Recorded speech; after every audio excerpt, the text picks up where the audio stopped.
अब लोग ये समझेंगे कि बाबूजी बोल रहे हैं, ये कौन समझेगा कि ये बहुत गर्म है बाबू। हाँ बस इंस्ट्रक्शन आ रहे। बाबू जी आप बोलिए। आप बोलिए बाबू, ओंकार एक्सप्लेन। 10 मिनट। हाँ हाँ बोलिए। पहले बाबू जी को बोलिए। ये चार्ट देख रहे हैं आप?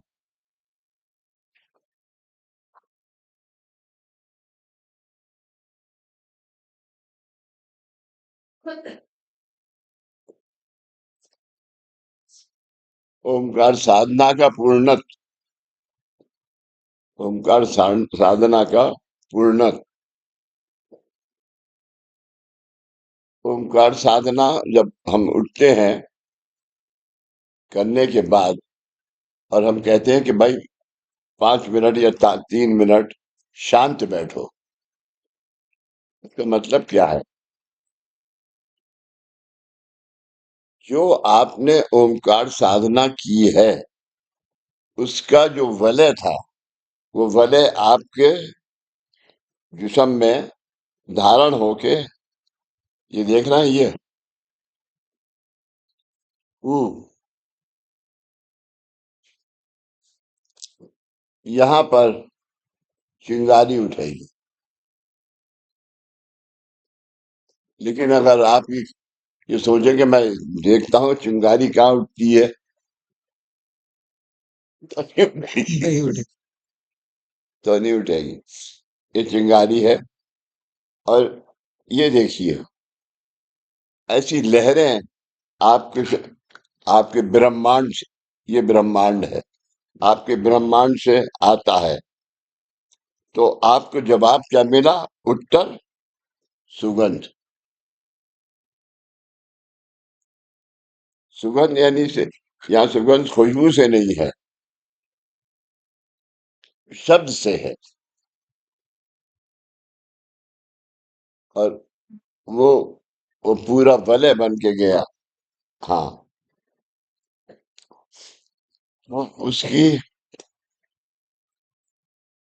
ये ये यहाँ पर आके अभी आप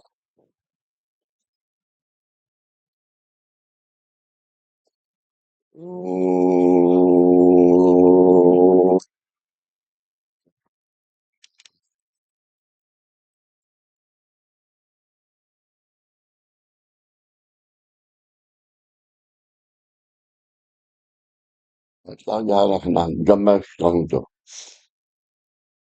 ओ,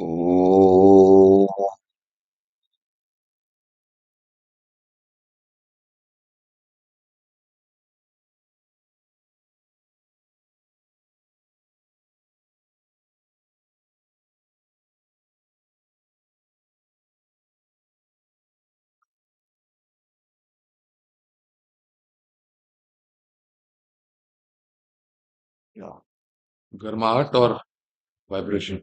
वाइब्रेशन, ये ये आपको यहाँ महसूस होंगी, आपके फिंगर्स को। इसका मतलब क्या है कि आपके पूरे शरीर को वाइब्रेशन है। वाइब्रेशन है ओमकार की। ये ओमकार का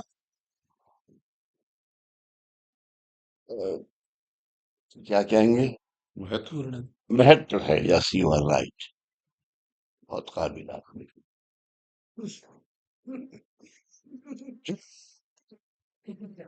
इसलिए ये ओमकार का है वाइब्रेशन। फिर जब दूसरा ओमकार होता है तो पूरे शरीर से, तीसरे ओमकार में पूरे शरीर, क्योंकि हम क्या करते हैं, वो- वो नाक से लेते हैं और कंठ से छोड़ते हैं। तो ये वो अवस्था है जो यहाँ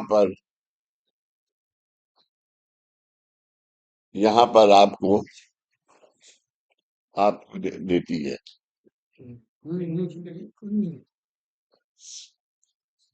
तो उसे लिखा है ओम की सुगंध। ओम की सुगंध। अब ये सुगंध कहाँ से शुरू हुई, उत्पत्ति कहाँ हुई? ये आके आपको महसूस जब हुई तो उत्पत्ति यहां से हुई।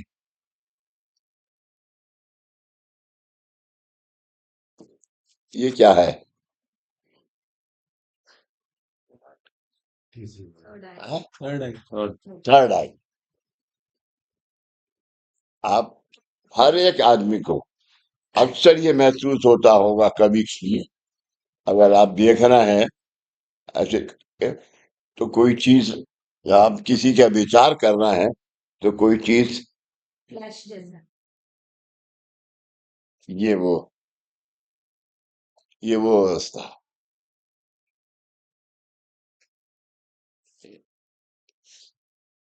ये वो अवस्था है। अब शुरू कहाँ से हुआ? आज मैंने क्या कहा आपसे? कंठ, उत्पत्ति, स्थिति एंड लय। लय यहाँ, तो यहाँ से शुरू हुआ और ये कंठ से यहाँ पहुंचा, तो ये उत्पत्ति हुई। उत्पत्ति, और ये माँ, ये हृदय, हृदय स्थान जो है ये माँ है। क्योंकि आप आज के दिन, एक बात और कहूँ आपसे, आप नाभि से सांस मत लीजिए, आप हृदय से सांस लीजिए। तो मतलब ये मेन स्टॉप है। ये वो स्थान है। आज ही माधव ने से बात हुई है और ये मैंने ऐसी देखने लगा तो ये मुझे समझ आ गया, ये स्थान है। और ये यहाँ पर हृदय स्थान है। ये नाभि और मस्तिष्क का मिडिल है, सेंटर है। क्यों अम्मा? ये सेंटर है। फिर ये जो है ये सर्किल हो जाएगा।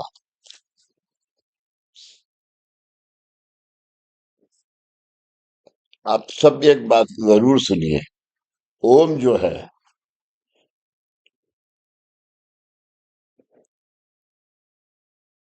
नाभि से सांस लेते हैं सिर्फ।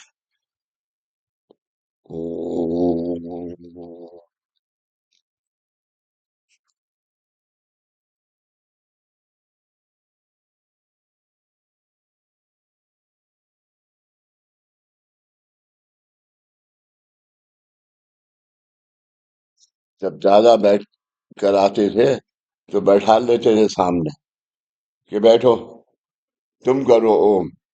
और वो इतना बड़ा उनका एक डंडा था, उस पे बैठ के ओम, ओम। अगर कंठ के अलावा कहीं से हुआ, आवाज हृदय से आएगी लेकिन कंठ से होगा वो, तो वो ये कंठ है ना अम्मा? ये कंठ है और ये माँ है। यानी हम जो सांस लेते हैं वो नाभि के स्थान से लेते हैं, फिर यहाँ आके ये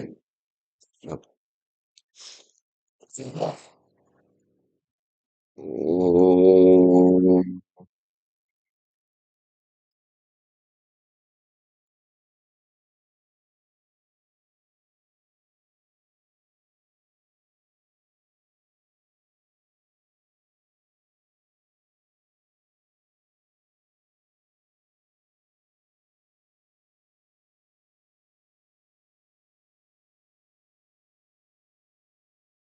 देखना कितने सेकंड का ओम होता है ये।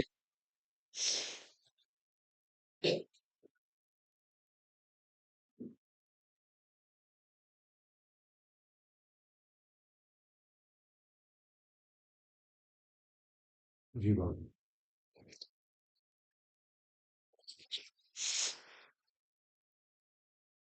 ओम।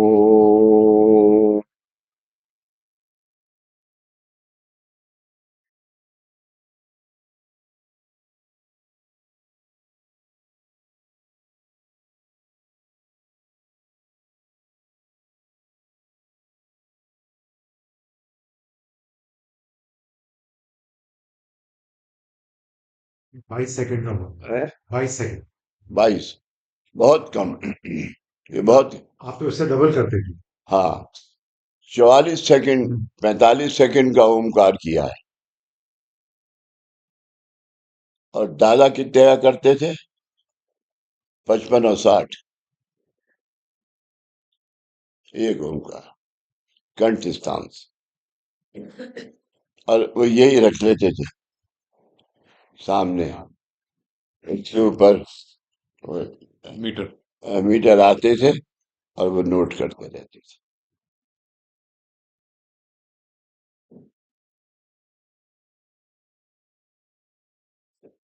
ये जब हमें इसका ओमकार का, आइए आइए, ओमकार का जब हमें वो आने लगता है तजुर्बा, और हमें ये पूरे जिस्म से हमें वो करने लगता है, तो यहाँ से शुरू होता, नाभि से शुरू होता है। नाभि हृदय को देता है, हृदय कंठ को देता है, कंठ ललाट को देता है, और ललाट ब्रह्म रंध्र को देता है। उसके अंदर जो आपकी आवाज है, वो वो देखिए समाधान कर रहा है, जरा देखना, तुम्हें जरूर सुनाई देगा। तो उस इसके अंदर जो आखिर के 5 ओमकार हैं ब्रह्म रंध्र से, ओम,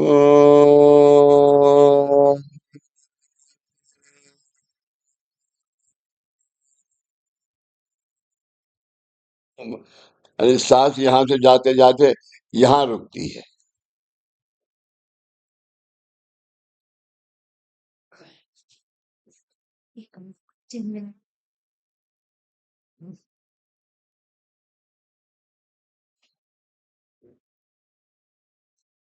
ये कहाँ जा रही है भाई? चिन्मय का फोन आ रहा है।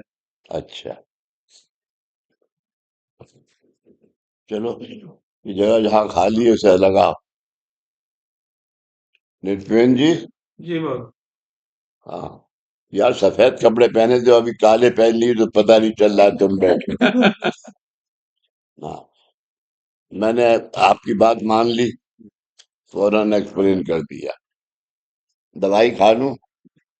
हाँ, इधर मेरा हाथ, हाथ, हाथ।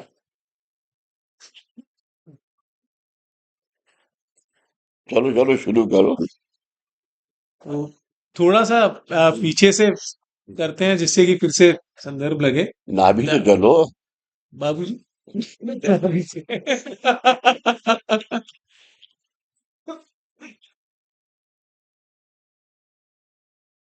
आप दादाजी बता रहे हैं कि दीक्षांत विधि, मतलब जो कारण दीक्षा दादाजी ने दी 5वें सेमिनार, दीक्षांत विधि के लिए उपस्थित भक्तों को दादाजी कह रहे हैं कम से कम 3 जन्मों की आवश्यकता थी इस दीक्षा का पात्र होने के लिए। कुछ भक्तों को शायद ज्यादा जन्म, लेकिन वो आगे बता रहे हैं कि आपके आपको इसी जन्म में ये दीक्षा क्यों दे रहे हैं, इसका प्रयोजन क्या है। आपका प्राप्त जीवन सत्कार्यार्थ व्यतीत हो, और नाथ पंथ की यह परंपरा जो अनादि काल से है वह बहुजन समाज में कार्यान्वित हो, इसलिए नाथ पंथ का बीज आपके प्राप्त जन्म में बोया है। अगर आपको अगले 4 जन्मों में मानव जन्म लेना है तो आज आपको सत्कार्यार्थ जो आशीर्वाद प्राप्त हुआ है वह आपके आगे के जन्मों में कार्यान्वित होगा। लेकिन ये जो कार्य है, जी 7 जन्म का है, 7 जन्म। इसमें 4 बता पड़े तुमने। नहीं बाबूजी, वो कह रहे हैं अगर 4 जन्मों के बाद आपको मिलनी थी दीक्षा तो हाँ, हमने आज क्यों दी है आपको, बराबर बराबर। वरना उन जन्मों में आप आज के प्राप्त जन्म से भी अधिक कर्माधीन अवस्था निर्माण करेंगे। इसलिए दीक्षांत विधि के लिए आवश्यक आपके आगे के जन्म टाल दिए। फिर एक पैरा, ये बताए हुए सिद्धांत, ये ऊपर बताए हुए सिद्धांत हमें नाथ पंथ ने दिए हैं। उनकी सिद्धता किसने की है? दत्त पंथ ने। इन सिद्धांतों को नाथों के माध्यम द्वारा उदित किया गया और उदित हुए इन सिद्धांतों को कार्यान्वित करने के लिए दत्त पंथ ने सामर्थ्यवान किया है और सूफी पंथ ने कार्यान्वित किया है। हाँ, मैं यही कह रहा था। जी। दादा पूना से 4-5 गाड़ियां भर के दिल्ली आए और उन्होंने कहा कि दिल्ली मेरा तुम इंतजाम करो। तो मैंने क्या कि क्या करूं मैं। तो एक मकान खाली मिला मुझे किराए के ऊपर पंचशील पार्क में। वो मैंने किराए पे लिया और वहां पर ठहरा।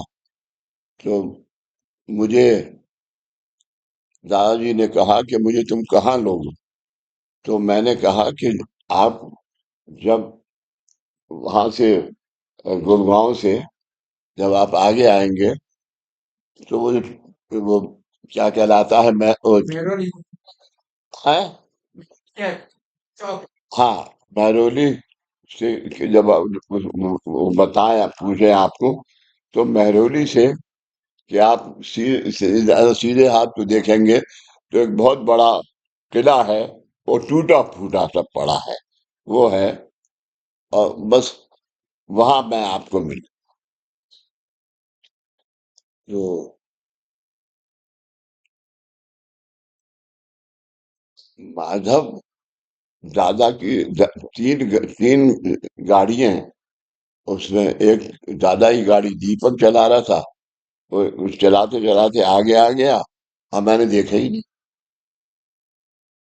तो दादा आके कुतुबुद्दीन बाबा के जहाँ मुड़ते हैं सड़क से ना जब मुड़ते हैं वहां रुक गया। अब मैंने देखा कि पूना की महाराष्ट्र की गाड़ियां तो तीनों चारों गुजर रही हैं लेकिन दादा इसमें नहीं दिख रहा है। कोई नहीं दिख रहा है। तो फिर मैं आ गया तो देखा तो वहां पर दादा खड़े थे। दादा ने मुझसे कहा कि हम मुझे क्या कहते हैं तुमने यहाँ 1 घंटा वेट कराया है। मुझे ये हजरत निजामुद्दीन औलिया के यहाँ चलना है। मैंने कहा चलिए। अब मुझे पता नहीं था कि हजरत निजामुद्दीन औलिया है कहाँ। ये तो बताते निजामुद्दीन एक मोहल्ला कहलाता है लेकिन वो वहीं पे है ये पता नहीं थी। तो मैं उनको कुतुबुद्दीन बाबा की दरगाह ले गया। तो दादा ने पैर रखा और बोले ये तो नहीं है हजरत निजामुद्दीन औलिया का दरगाह। तो वहां जो वो पैसे मांगते हैं ना उनके हजूर वो तो निजामुद्दीन औलिया में है और उन्हीं के नाम से वो दरगाह है। आप वहां जाइए। तो दादा लौटने लगे हम भी। फिर दादा ने कहा नहीं नहीं मुझे यहीं जाना है। वहां गए तो वहां कुतुबुद्दीन बाबा के दरगाह में जाके जो हम सब लोगों को हजरत कुतुबुद्दीन बख्तियार काकी ने दिया है उसकी तो मिसाल है ही नहीं। एक मैं ढूंढूंगा एक एक मुलाकात है उसी दिन की। दादा आए प्रभु के घर पे जाके ठहरे लोग सोने लगे।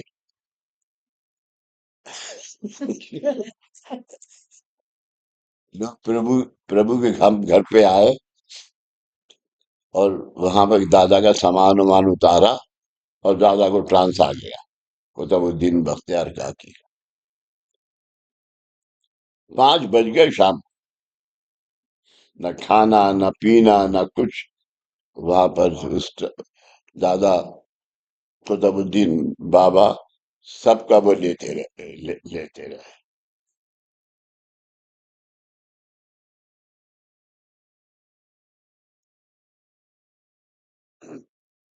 उसका ये जिक्र है। सूफी पंथ ने नाथ पंथ के इन सिद्धांतों को कैसे कार्यान्वित किया, आगे दादाजी ये बता रहे हैं। सूफी पंथ का मतलब है दिया उसका भला, नहीं दिया उसका भी भला। सूफी पंथ ने इन सिद्धांतों का इसके उपयोग। आगे एक और है, जी। दिया उसका ही भला, जिसे नहीं दिया उसका ही भला, जो दे मुझे लोहे का पैसा, खुदा मालिक उसे दे सोने का पैसा। तो ये है सूफी। दवाइयाँ खा रहा।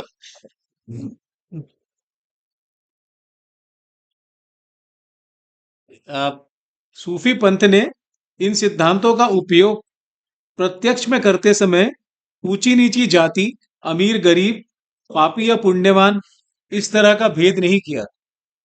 सभी मानवों को समान रूप से आशीर्वाद बांटा। मानवों ने निर्माण किए हुए इस द्वैतवाद के कारण ही आज तक जीवन में उत्क्रांत अवस्था प्राप्त नहीं कर पाए। तो एक्चुअली ऐसे समाज के तौर पे हम लोग एक विशेष साइकिल में ही रहते हैं। पिछले जन्मों के जो कारण इस जन्म में कार्यान्वित होते हैं, इस जन्म में और आगे की कर्माधीन अवस्था, उसके बाद अगला जन्म, फिर इस जन्म के और जो कारण है वो अगले जन्म में और कार्यान्वित होते हैं। ये साइकिल चक्र चलता रहता है। लेकिन जब गुरु को दया आती है तो वो हमारे पिछले कर्म नहीं देखते, वो हमें सीधे अपना आशीर्वाद देते हैं, इस आशा से कि ये अब गुरु कार्य करेगा।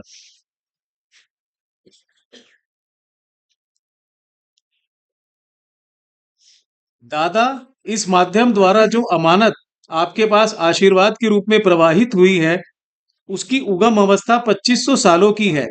इसका आप गहराई से विचार कीजिए। आज आपको यहां पर जो प्राप्त हुआ है, उसे जतन करने का विचार कीजिए। आपको मिले हुए आशीर्वाद से पत्नी को 10 तोला सोने की चूड़ियां, 5 तोला सोने का हार, ये प्राप्त होता तो अच्छा होता, ऐसा विचार मत कीजिए। क्योंकि सोना पैसा मतलब ऐहिक केवल इस जगत के लिए ही मर्यादित होता है और उसे यहीं पर छोड़कर जाना होता है। ये कुतुबुद्दीन बाबा के लफ्ज हैं। अब आगे दादाजी बता रहे हैं कृपा आशीर्वाद क्या है। जो कृपा आशीर्वाद दादाजी कह रहे हैं आपको मिला है वो क्या है। आपको यह कृपा आशीर्वाद की अमानत प्राप्त हुई है, यही वास्तव में असली संपत्ति है। आपको बताया था कि विमोचन आदि विधि होने के बाद आपको विद्या, संतति, संपत्ति, ये तीन पारमार्थिक अवस्थाएं प्राप्त होंगी। एक सेकंड, जी बाबू। आपको ये नहीं लगता कि मैं 10 रुपए के लिए लोगों से भीख मांगता था? इसलिए मांगता था कि बच्चों की फीस जमा करनी होती, नहीं थे मेरे पास। लेकिन जब दीपक ने कहा कि दादा कह रहे हैं कि तुम अपने गुरु बंधुओं को एक लेटर लिखो सब जगह, तुम तो अमेरिका मैंने तुम्हें भेज दिया था, सबको लिखो और इंतजार करो आ जाएगा। 22 दिन के अंदर 70 लाख रुपए आया और ये नी खुद गई।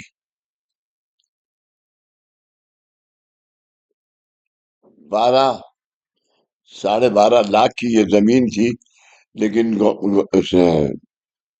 क्या कहते हैं, हाँ हाँ, इसरानी, यहाँ पर एक इसरानी है, उन्होंने कहा कि ये आप चिंता मत करो, और उन्होंने इसको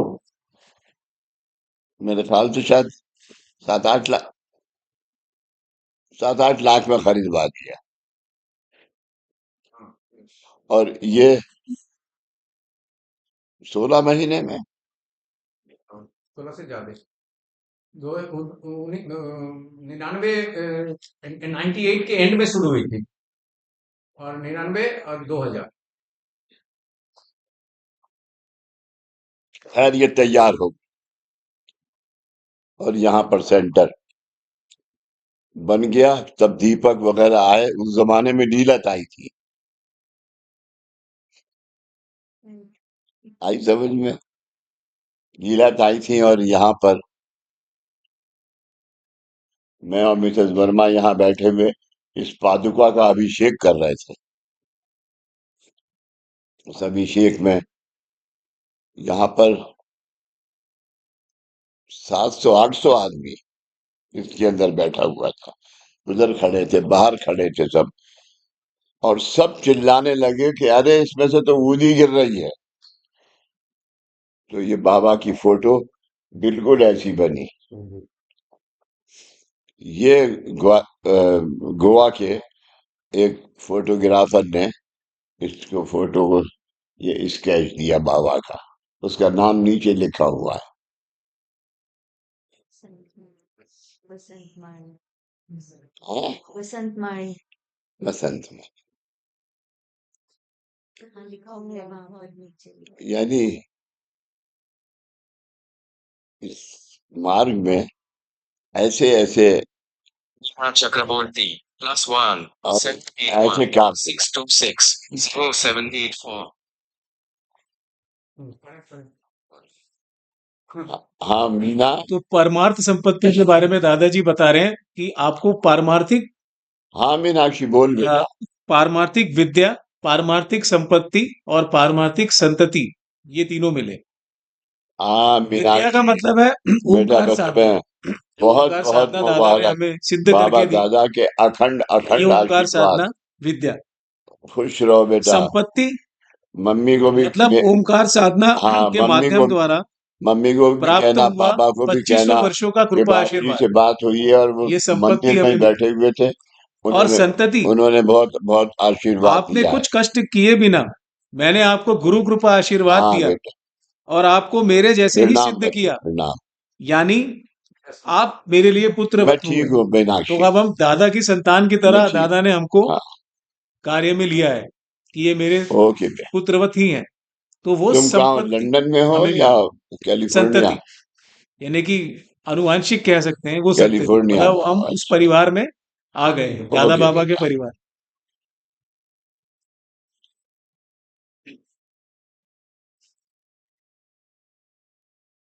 फिर उन्होंने बताया कि एक हाँ आओ बिंदु जी, आपको बताएंगे दिल्ली। कि पीछे उन्होंने एक समारोह संपन्न किया, यानी कि अनुष्ठान, उसमें क्या क्या हुआ उसके बारे में दादाजी ने बोला कि ये गुरु बंधु आपको बताएंगे इसके बारे में। जरूर आओ बेटा, जरूर आओ, मैं मुझे बहुत खुशी होगी। तो गुरु बंधु आगे बता रहे हैं, इस साल नवरात्रों के समय हमेशा की प्रणाम तरह बेटा। हम देवी की प्रतिष्ठापना की तैयारी कर रहे थे। बाद में अनुष्ठान भी लगाना था। हमें कल्पना नहीं थी और अचानक वंदनीय दादाजी घट स्थापना के दिन कार्य केंद्र पर आए। उन्होंने हमें बताया, इस साल नवरात्रों में देवी की प्रतिष्ठापना करके अनुष्ठान नहीं लगाना है, गुरुपीठ यानी गुरु शक्ति का अनुष्ठान लगाना है।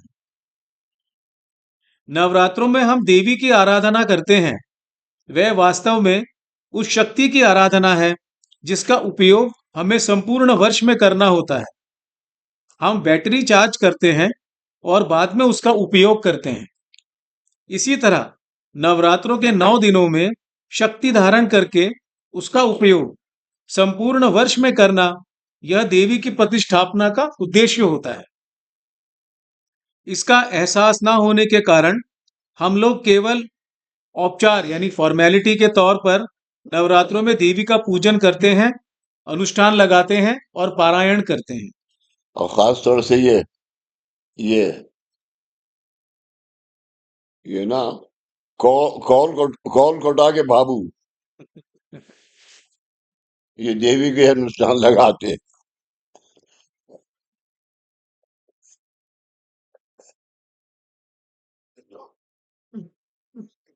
नवरात्रों के पहले दिन गुरुपीठ की स्थापना होने के बाद वहां पहले दिन से लेकर 10 दिनों तक अलग अलग विभूतियों का आगमन हुआ और उन्होंने हम गुरु भक्तों को मार्गदर्शन किया। इसका सारांश इस प्रकार है। शुरू में प्रथमतः परम पूज्य हाजी बाबा और फिर परम पूज्य तेली महाराज का आगमन हुआ। उन्होंने प्रत्यक्ष रूप में कार्य की पहचान कराई। पुण्य विभूतियों को महसूस हुआ कि अभी भी हम लोग अपनी परेशानियों के बारे में ही सवाल पूछ रहे हैं और हमारी यह कमी कभी भी खत्म होने वाली नहीं है। हमारा पेट इतना सा ही है, लेकिन उसे भरने के लिए हमारा पूरा जीवन खर्च हो रहा है। विभूतियों के पास इतना बड़ा, इतना महान सामर्थ्य है, लेकिन उसका एहसास हमें नहीं हो रहा है, तथा वह सामर्थ्य प्राप्त करना चाहिए, यह भी हमें आवश्यक नहीं लगता। इसलिए उन दिव्य पुण्य विभूतियों की आंखों में आंसू आ गए। उन्हें दुख हुआ कि उनका सामर्थ्य इतना महान होते हुए भी हम मानवों को उसका एहसास नहीं हो रहा है, और हम मानव नौकरी, पदोन्नति, तबादला, घर, संपत्ति, ऐसी मामूली चीजों के लिए भीख मांग रहे हैं। इसके इस ये इस सेंटेंस के लिए कौन थे? गुरु बंधु। मोइनुद्दीन चिश्ती साहब। हाँ जी। हाँ मोइनुद्दीन चिश्ती साहब। ना, वो पहाड़ पे ना हाजी बाबा। हाजी मलंग साहब। हाजी मलंग बाबा।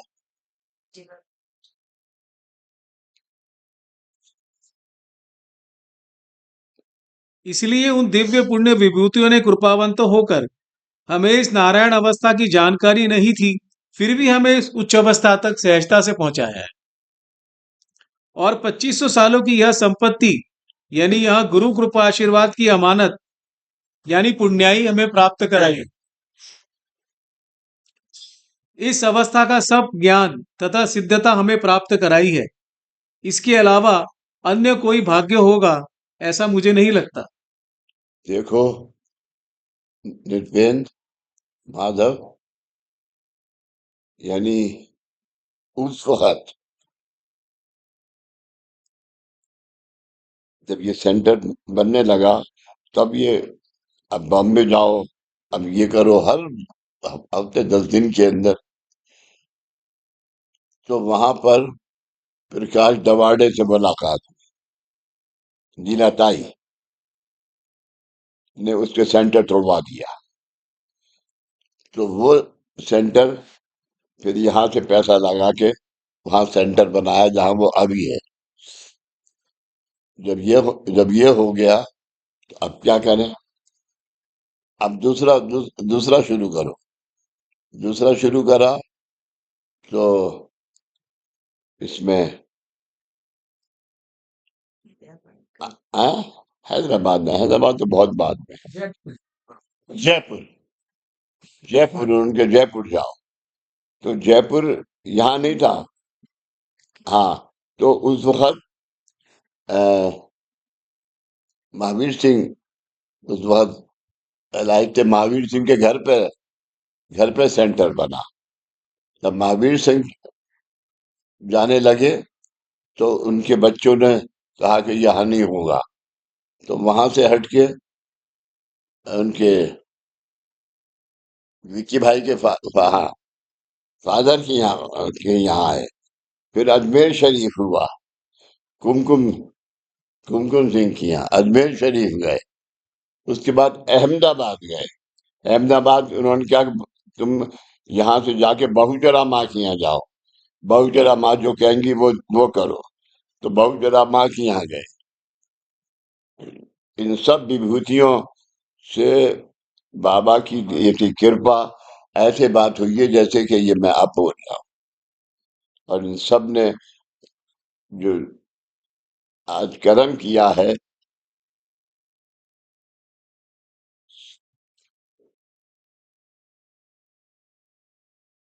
चलो या पन्ने ही लौटते रहोगे। उस नवरात्रों में प्रतिपदा से लेकर चतुर्थी तक पूजन हुआ। पंचमी के दिन वंदनीय दादाजी ने हमें बताया, श्री मंगेश, श्री महालक्ष्मी, कवड़ा गांव की शांता दुर्गा और मालदौड़ गांव की महारसा देवी, इनके मंदिरों में जाओ और वहां पर वीड़ा, सुपारी, नारियल, दक्षिणा रखकर इन देवी देवताओं को आवाहन करके। ये कहा हुआ?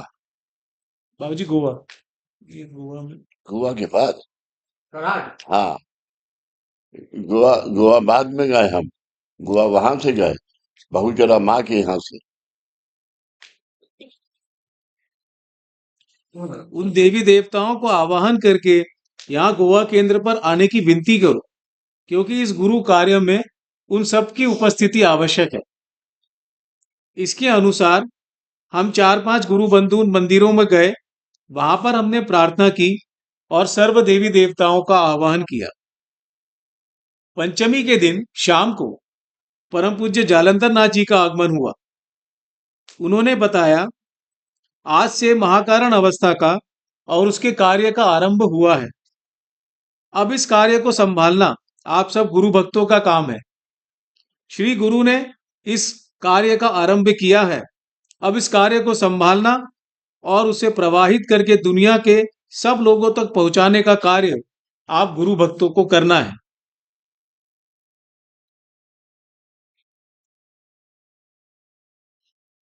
इसी तरह यह गुरु कार्य करने की शक्ति निर्माण करके उससे आगे क्या क्या करना है तथा किसके द्वारा क्या करना है, यह सब पहले से तय है। हम इसमें समाविष्ट हैं, यह हमारा भाग्य है और इसका एहसास हमें होता रहे, यही ईश्वर से प्रार्थना है। इस कार्य को हम कर ही नहीं सकते। यह कार्य भी उनका है और शक्ति भी उन्हीं की है। श्री कृष्ण ने जब गोवर्धन पर्वत उठाया था, तब लोगों ने उसे केवल अपने अपने हाथ और डंडे लगाए थे। उसी तरह कार्य की जिम्मेदारी तो श्री गुरु ने कहाँ से आ रहे हो? जयपुर से। जयपुर से बैठो। नमस्कार। उसी तरह कार्य की जिम्मेदारी तो श्री गुरु ने और पुण्य विभूतियों ने उठाई है। हमें सिर्फ उनकी आज्ञा का पालन करना है। हमारे लिए सिर्फ इतना ही काफी है। इसके बाद परम पूज्य तेली महाराज कार्यार्थ आए। उन्होंने अक्षता मांगी और हमारी झोली में डाल दी। वंदनीय दादाजी ने हमें बताया है कि आरंभ में परम पूज्य तेली महाराज ने वंदनीय दादाजी पर अनुग्रह किया है। परम पूज्य तेली महाराज के पास 8 दिन पहले का, 15 दिन पहले का, 1 महीना पहले का खाना था। उनके अंत के समय वे सब खाद्य पदार्थ उन्होंने कंबल में लपेटे और अपने तकिए के नीचे रखकर वे निज धाम चले गए। ये कैसे, ये सबको पता है? ये आपको भी सबको पता है ये बात? चलो। उसके पहले उन्होंने वंदनीय दादाजी को बताया था, मैं इस जगत से जाने के बाद यह प्रसाद तुम सबको बांट दो। उस समय परम पूज्य तेली महाराज के कहने के अनुसार वंदनीय दादाजी ने किया, परंतु वंदनीय दादाजी की उम्र छोटी होने के कारण उन्हें उस क्रिया का अर्थ समझ नहीं आया। वंदनीय दादाजी को इस क्रिया की प्रचिति 25 सालों के बाद आई। हम अभी क्या करते हैं, श्री गुरु द्वारा हमें जो प्राप्त हुआ है उसकी प्रचिति हमें अभी चाहिए होती है। परम पूज्य तेली महाराज ने वंदनीय दादाजी को जो दिया था वह समझने के लिए उन्हें 25 साल लगे। उसमें मिलिट्री गए, वहां पर उसमें मंगल पैंट में एक मकान लिया, उसमें करा, वहां पर हाजी बाबा मिले, ये सब तब तक वंदनीय दादाजी ने सबूरी रखी, परंतु हम में सबूरी नहीं है। हम कहते हैं हमें अभी प्रचिति चाहिए। आपने हमें क्या दिया है, कारण दीक्षा का मतलब क्या है, महाकारण मतलब क्या है, यह सब जब कार्यान्वित होगा तब उसका एहसास हमें अवश्य होगा, लेकिन तब तक हमने शांत रहना आवश्यक है। परम पूज्य तेली महाराज जब कार्यार्थ आए तब उन्होंने अक्षता मांगी और फिर से अक्षता हमारी झोली में डाल दी। वे अक्षता मतलब क्या है? अक्षता यह एक सिद्ध किया हुआ माध्यम है। देवी देवताओं के पूजन के लिए अक्षता आवश्यक होती। मंगल कार्यों में, शादी ब्याह में अक्षता आवश्यक है। जीवन में अन्न के रूप में चावल आवश्यक है और मरने के बाद पिंडदान के लिए भी चावल आवश्यक है। घर की शुद्धता के लिए अक्षता आवश्यक है। इस तरह हर कार्य के लिए अक्षता आवश्यक है। इसलिए उन्होंने अक्षता यह माध्यम सिद्ध करके मतलब इस लोक से लेकर परलोक तक और आगे देवताओं के लोक तक का कार्य केवल अक्षताओं द्वारा सिद्ध करके हमें उस दिन परम पूज्य तेली महाराज जी ने दिया। इस कार्य की पहचान होने के लिए एक अत्यंत महत्वपूर्ण बात विस्तार पूर्वक आपको बता रहा हूं, इसे आप ध्यान पूर्वक समझ लीजिए। नवरात्रों के आखिरी 3 दिन वंदनीय दादाजी कार्य केंद्र पर नहीं आए। तब कार्य केंद्र फोंडा में था। उन्होंने घर के सारे सदस्यों को कहा, आप सब कार्य केंद्र पर जाओ, कोई भी घर में नहीं रुकेगा। सप्तमी, अष्टमी और नवमी के दिन वंदनीय दादाजी केंद्र पर नहीं आए, क्योंकि उन्हें सिद्धता आगे के कार्य की करनी थी। परम पूज्य नरसिम्हा सरस्वती स्वामी जी से ओमकार की आगे की अवस्था प्राप्त करनी थी। आप यह जानते हैं कि परम पूज्य नरसिम्हा सरस्वती स्वामी जी का जन्म महाकारण अवस्था में से होने के कारण उनके मुख से सहजता से जन्मतः ही ओमकार का उच्चार होता था, और जब उनका मौजी बंधन संस्कार हुआ तब वे वेदोच्चारण करने लगे थे। परम पूज्य नरसिम्हा सरस्वती स्वामी जी का जन्म महाकारण अवस्था में से होने के कारण उनके पास महाकारण अवस्था थी जन्मतः। और वंदनीय दादाजी जब तीर्थ क्षेत्र नरसोबावाड़ी में थे, तब उन्होंने परम पूज्य नरसिम्हा सरस्वती स्वामी जी की वह झोली यानी महाकारण अवस्था प्राप्त की थी। सप्तमी, अष्टमी, नवमी के दिन क्या हुआ उसकी आप कल्पना कीजिए। उस दिन वंदनीय दादाजी गोवा के परवरी में घर में ध्यान लगाकर बैठे थे, और उस ध्यान अवस्था में वे नरसोबावाड़ी में गए। प्रथमतः उन्होंने परम पूज्य साईनाथ महाराज को आवाहन किया। उनके आगमन के बाद उन्हें बताया, इसके आगे इस प्रकार से कार्य करना है। आगे की अवस्था यानी महाकारण अवस्था का ओमकार परम पूज्य नरसिम्हा सरस्वती स्वामी जी के पास है, और वह ओमकार सिद्ध है। परम पूज्य नरसिम्हा सरस्वती स्वामी जी ने तीर्थ क्षेत्र नरसोबावाड़ी में हमें पहले जो झोली दी थी, यानी जो ओमकार दिया था, उसका उपयोग हमने योग्य पद्धति से किया है तथा करते हैं। यह परम पूज्य नरसिम्हा सरस्वती स्वामी जी को पता है। अब हमें उसके आगे की अवस्था परम पूज्य नरसिम्हा सरस्वती स्वामी जी से प्राप्त करनी चाहिए। ये आगे की अवस्था मतलब दादाजी कैसे आगे दे सकते हैं इस ओमकार को। दादाजी को ओमकार नरसिम्हा सरस्वती स्वामी जी ने पहले ही दिया था, लेकिन अब उसके आगे की अवस्था परम पूज्य बाबा उनको बता रहे हैं कि वो लेनी है, जिससे कि आप इस गुरु कार्य को आगे बढ़ा सकें, आगे भक्तों में ओमकार दे सकें। ये भी सिद्धता परम पूज्य नरसिम्हा सरस्वती स्वामी जी ही देंगे, इसीलिए उनके पास अब प्रार्थना आगे की करनी होगी। परम पूज्य साईनाथ महाराज ने वंदनीय दादाजी से कहा, अब तुम परम पूज्य सलीम बाबा के पास जाओ और उन्हें लेकर परम पूज्य नरसिम्हा सरस्वती स्वामी जी के पास जाओ। नरसिम्हा सरस्वती स्वामी जी से झोली यानी ओमकार की अगली अवस्था प्राप्त होना बहुत ही कठिन काम है। इसका कारण यह है कि परम पूज्य नरसिम्हा सरस्वती स्वामी जी आचार विचारों से अत्यंत शुद्ध, परिपक्व तथा सिद्ध है। वे तुम्हें पहले 100 साल जाप करने के लिए कहेंगे और उसके बाद बिल्कुल थोड़ा सा ही कुछ देंगे। उनके पास किसी की कोई चालाकी नहीं चलेगी। परम पूज्य साईनाथ महाराज ने बताए अनुसार वंदनीय दादाजी पहले परम पूज्य सलीम बाबा जी के पास गए और फिर उनके साथ तीर्थ क्षेत्र नरसोबावाड़ी में परम पूज्य नरसिम्हा सरस्वती स्वामी जी के पास गए। उस समय परम पूज्य नरसिम्हा सरस्वती स्वामी जी पुरस्चरण कर रहे थे।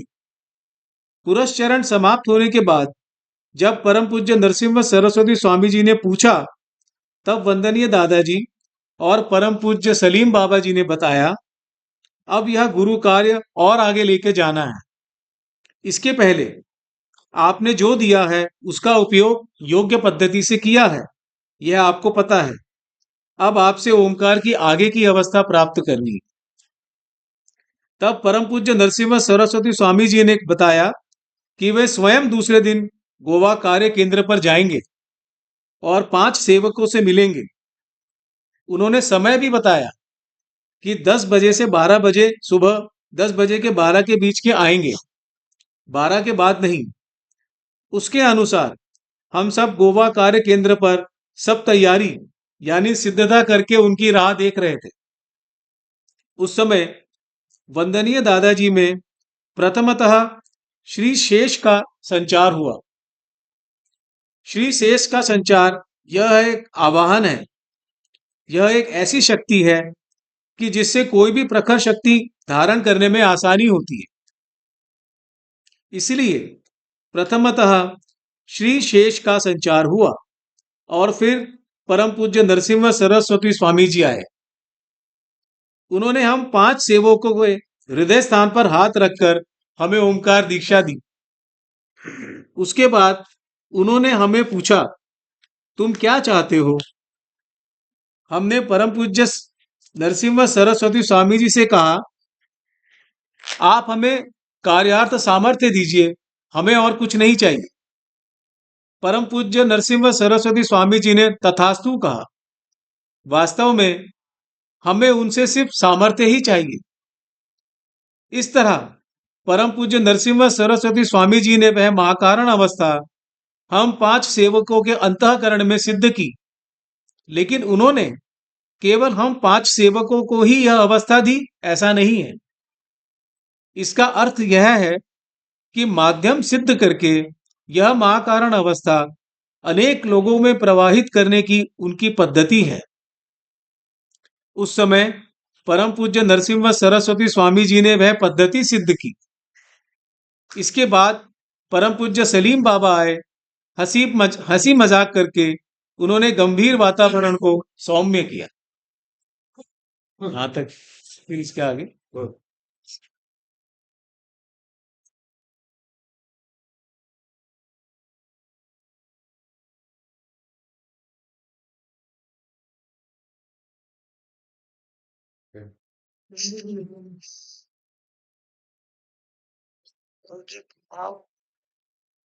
पहुंच गए? ये पहुंच गए अभी। अच्छा, आप बताएं बाबू जी। बस चलो। सब अच्छे से पहुंचे? और ये अच्छे से पहुंचे, बस हाँ, नेचुरली यार, रास्ते में ही है अभी करके। पूरी रात और ये हुआ तो थकना ही है।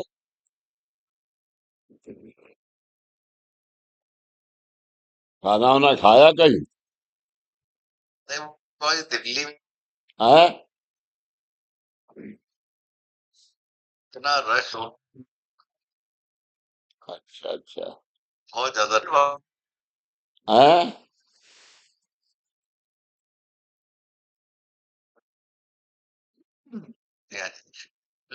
क्या? कह रहे इंडियन फूड था, आलू मटर।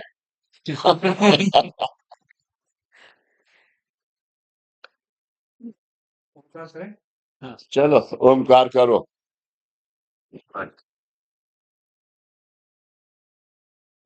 ओ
चिदानंद सदगुरु साईनाथ महाराज की जय। श्री गुरुदेव दत्त सदानंदाचार्य कुल सच्चिदानंद सदगुरु श्री पंत महाराज की जय। श्री गुरुदेव दत्त श्री सदगुरुनाथ दादा महाराज की जय। श्री गुरुदेव दत्त।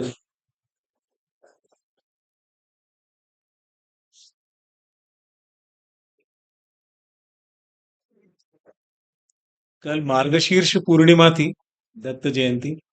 तो एक कल पढ़ रहा था तभी सोचा आपके साथ शेयर करने के लिए।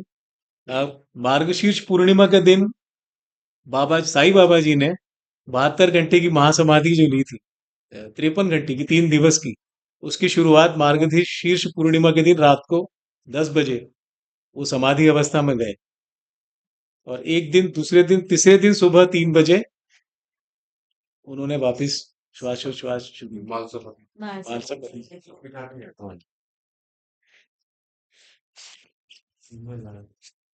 हाँ।